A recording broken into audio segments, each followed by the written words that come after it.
Okay, hello.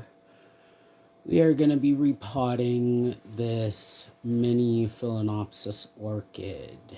It needs it really bad because I need to get this flower spike out of there.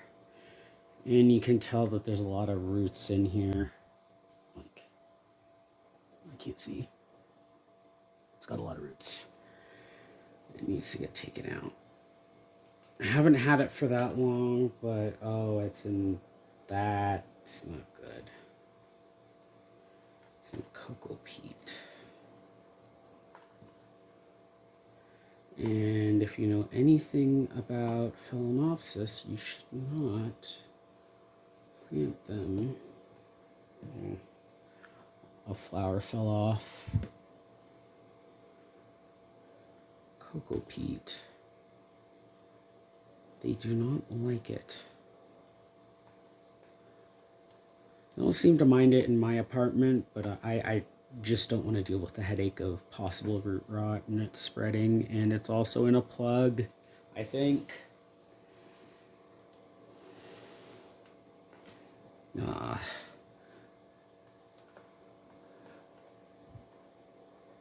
Right back.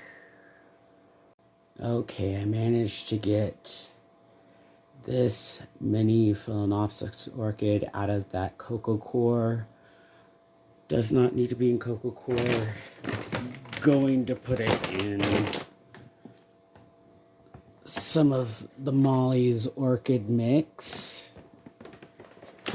It was in this size of a pot. It was like a 4-inch. Now I'm putting it in a... This is a 4-inch. It was in a 3-inch and now it's in a 4-inch. So a 10 centimeter point, 10.2 centimeter pot.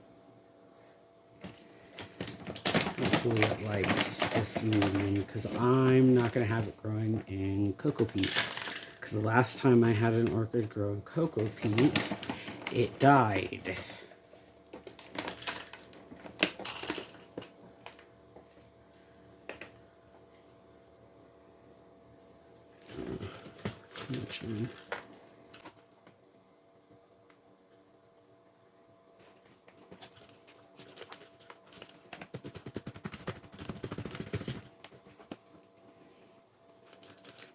All this together, making it somewhat interesting, because I don't want to just have a bunch of silence in this particular video,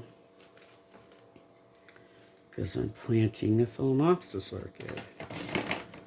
I should have at least some music or something. Because as a kid, phalaenopsis orchids always reminded me of like Asian countries.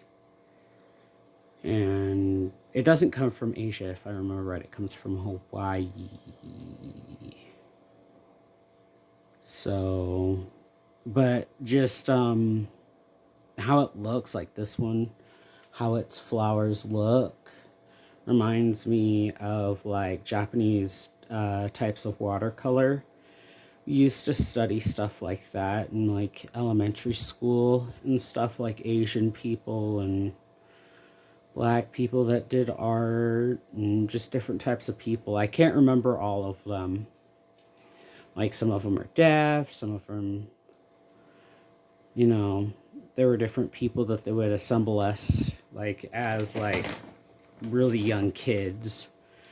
And I always enjoyed those because I always enjoyed looking at the art. But I realized as I got older, because I think certain kids went at certain times into this little like art kind of thing that they did at my school. And you realize that it wasn't the original art. And that's what I thought I was looking at, was the original art as a kid. It's like, oh, this is so cool. I'm so glad that museums gave us the opportunity to look at this photo. And I mean, yeah. It's probably not the best to idolize society like that, especially. Like, there weren't very many Asian people that we learned about, if I remember right, or we did, and I just can't remember it, but I do remember the paintings. And there's a lot of people that are inspired by that artwork as well, who are like Asian and just Pacific American or something like that, right? I'm not quite sure. I'm not part of that community, so I'm not quite sure, and I don't want to accidentally say something wrong. So please be just mindful that I'm really tired and I don't know what I'm saying. But yeah, looks like it's all done now. No, hold on. Right here. Right here. But I always loved phalaenopsis orchids, and now that I've got a mini one, I've got a moon orchid, and I plan on looking at their display shelf and seeing if I can get a yellow and purple one, because I like that color and I want to get some orchid mantids and maybe make content about that, and maybe if I could raise them and sell them locally or something like that. I'm pretty sure you need like a vendor's license or something like that for that, but I'm not quite sure, and I'll look into it eventually, or I'll never get around to it because of my ADHD, and it's just like, oh, it's just a neat hobby, and then you move on with your life. But plants will never be like a hobby that I guess I'll abandon like I did with some stuff. But it seems to be pretty perfect now. I just need to water it. Well, I guess this is the end of the video. So remember, titties are temporary, doom is eternal. Bye, everybody.